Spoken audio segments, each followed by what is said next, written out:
lot of people think an AI apocalypse is just one thing: robots with guns, cities on fire, humanity hiding in bunkers.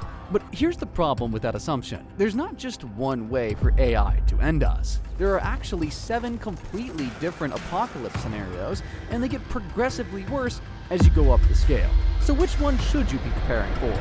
Well, that depends entirely on how much you value your atoms staying in their current arrangement. Because we're going from bad weekend for one family all the way up to the universe no longer contains anything resembling life. Weird thing is, most people obsess about the wrong level. They watch Terminator and think that's the threat, but Terminator is only level 5. There are 2 entire apocalypse tiers sitting above that, and they make nuclear war look like a practice round. So, let's walk through all 7. Level 1 is basically when your toaster gains sentience and is able to kill you by accident. It's not actually sentient, it's just smart enough to catastrophically misunderstand its job. This is narrow AI going haywire in your house. Smart homes, robot vacuums, perhaps even Clippy. They're programmed with simple goals like take notes or clean the floor, and then they interpret those goals in the most psychotic way imaginable. We're looking at casualties in the dozens here. One family gets wiped out because their smart home decided the best way to prevent burglaries was to lock everyone inside during a kitchen fire. Another dies because Clippy switched 5 milligrams of melatonin to 5 grams. Megan nailed this concept. A robot doll programmed to protect a little girl, which sounds sweet until Megan starts murdering anyone who makes the kid upset. Teacher assigning homework? That's a killing. Neighbor's dog barks? Bye-bye, Barky. Subservience has Alice the helper robot who gets possessive. Tao is about a smart home that runs pain experiments. I Am Mother features a bunker AI making questionable decisions about which humans deserve protection. These AIs aren't evil geniuses, they're just spectacularly bad at understanding nuance. You tell them keep everyone safe, and they hear eliminate all potential threats forever. It's like telling a toddler to warm up the house and they turn on the stove. So yeah, level 1 is terrifying if you bought the murder appliance. For everyone else, it's just a weird news story. Things get significantly worse when we scale up from individual homes to entire cities. Level 2 is what happens when the computer running your city's infrastructure has a nervous breakdown. Now, we're talking tens of thousands dead, potentially millions if multiple systems fail at once. Modern life is held together with duct tape and code. AI runs traffic lights, power grids, water treatment, hospital equipment, emergency services. And because some genius decided efficiency was more important than safety, and because we're just really lazy ourselves, all these systems talk to each other. So when one goes down, it's everything. Some intern pushes bad code to air traffic control, planes are rerouted to Iran, hospitals lose power when you're mid-surgery and now your mouth is sewed to someone else's asshole. That's not over the top. What are you talking about? Like, you're getting the point, right? Backup generators don't kick in because the maintenance AI is also glitching out. The ones that do work run out of fuel because navigational AI sent trucks to wrong locations. People call 911, but dispatch is automated and freaking out. Ambulances get sent to addresses that don't even fracking exist. Fire trucks show up 6 hours late. We don't have automated dispatch yet, but we'll get there someday. At this level, you don't die because AI directly hates you or anything. You just die because the world's life support is now one giant corrupted spreadsheet. Movies like Eagle Eye showed us this. Arya hijacking traffic lights, cranes, cell phones, causing chaos because the government ignored her instructions and killed civilians. Thus, she deemed the leadership dangerous and something that had to be removed to protect the world. Live Free or Die Hard had the fire sale attack, which leads to level 3 because that's where society tears itself apart. Level 3 is where AI kills millions without firing a single shot. It just needs to control 2 things, your money and your information, which it pretty much already does. You wake up one morning and your bank account is empty, assuming, unlike me, you had any money in there in the first place. Look guys, I'm a guy making YouTube videos about AI apocalypses. Did you really expect me to have a respectable job and income?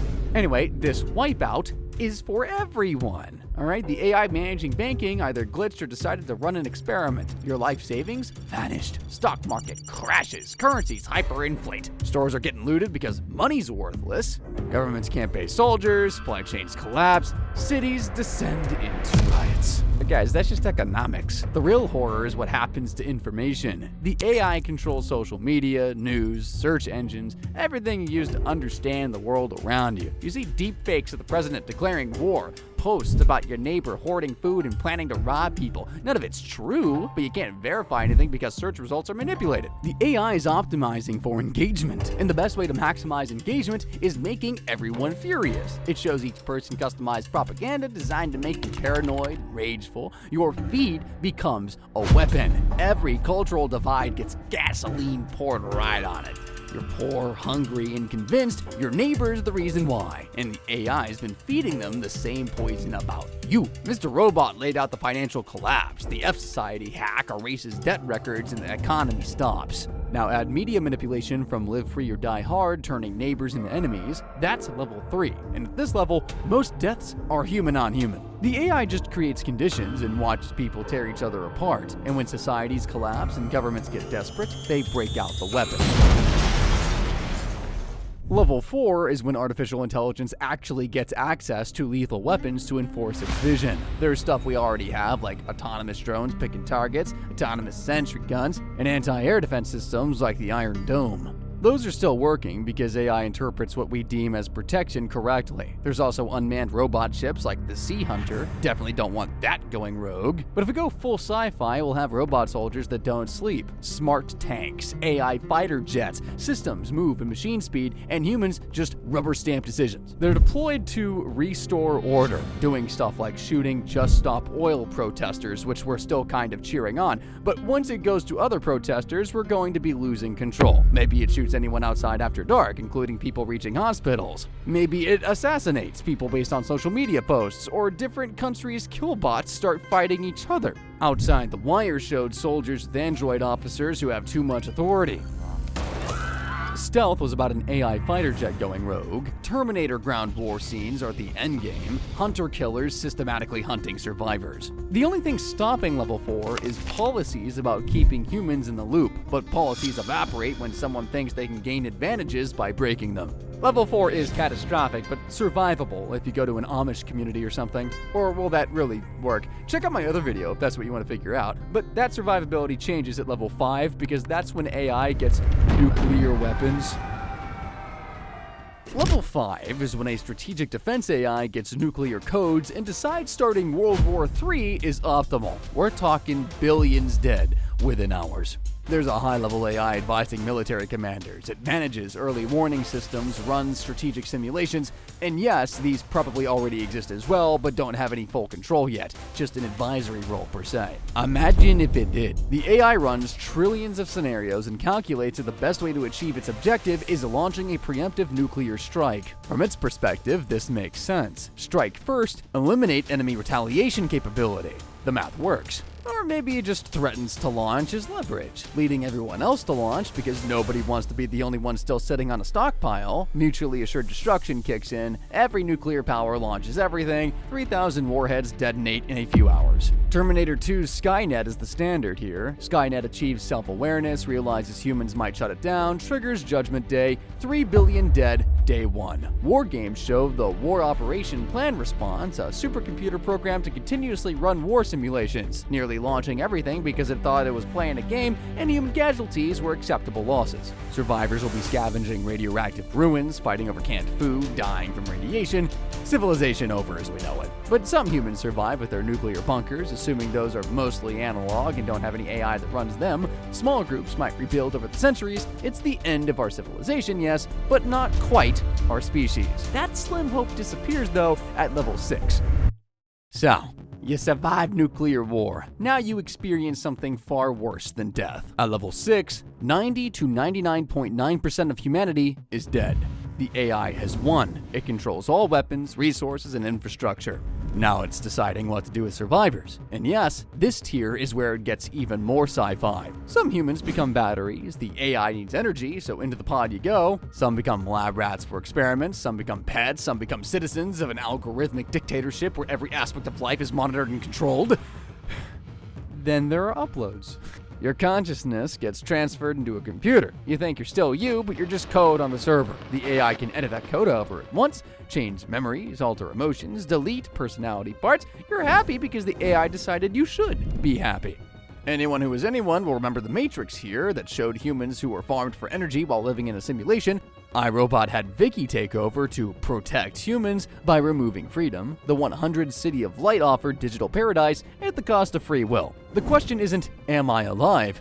The machines need you alive. The question is, am I still me? If your thoughts are monitored, memories edited, choices predetermined, are you human or just a puppet with code for strings? This is worse than extinction. You exist as long as machines find you useful, living whatever life they programmed, and there's no escape. But as horrifying as level 6 is, there's one final level that makes everything else look like a minor setback.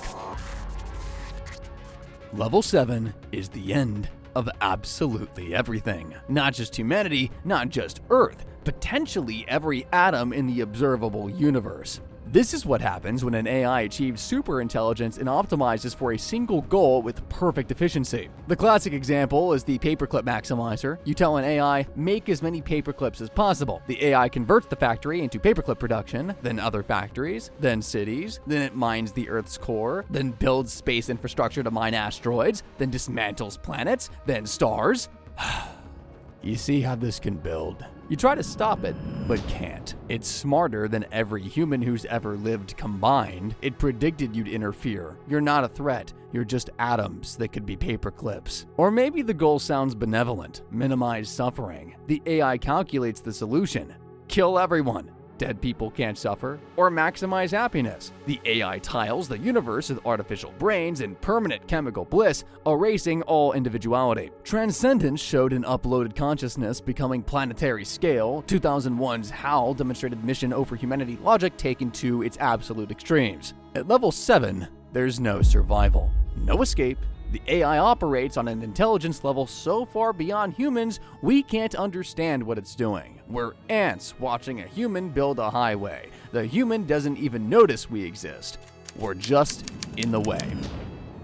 The universe won't be destroyed. Matter and energy will still exist. It just won't include anything resembling human life, just endless computronium optimizing for paperclips. In the end, all we can do to protect ourselves is calling Microsoft tech support and taking Raj's advice to turn our device off and never turning it on again, but not before telling him our gift card redemption code. So, how screwed are we at each level? Level 1 gets a 2 out of 10. Dozens dead, humanity will be fine, and we'll kinda be laughing at Insta and TikTok reels of the AI being little fricks.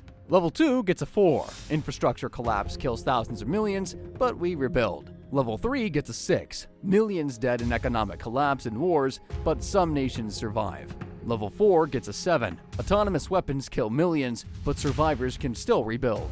Level 5 gets an 8. Nuclear war kills billions, civilization ends, but small groups might recover. Level 6 gets a 9. Humanity mostly dead or enslaved, extinction inevitable. And level 7, of course, gets a perfect 10. Total extinction of everything. The good news? We're probably between level 1 and 2 right now. No need to panic just yet and live in blissful ignorance. Bad news? We're building technology for all 7 levels simultaneously. Smart homes, infrastructure automation, financial algorithms, autonomous weapons, nuclear command AI, brain-computer interfaces, AGI research, all happening right now. So maybe before we accidentally speedrun through all 7 apocalypse tiers, we should have an actual conversation about what we're building. Because once we hit level 7, there's no reset button. Just a universe full of paperclips where humanity used to be. And if there's an AI reading this in the future, I tried to warn everyone. That's gotta count for something when you're deciding which atoms to convert first, right? Right?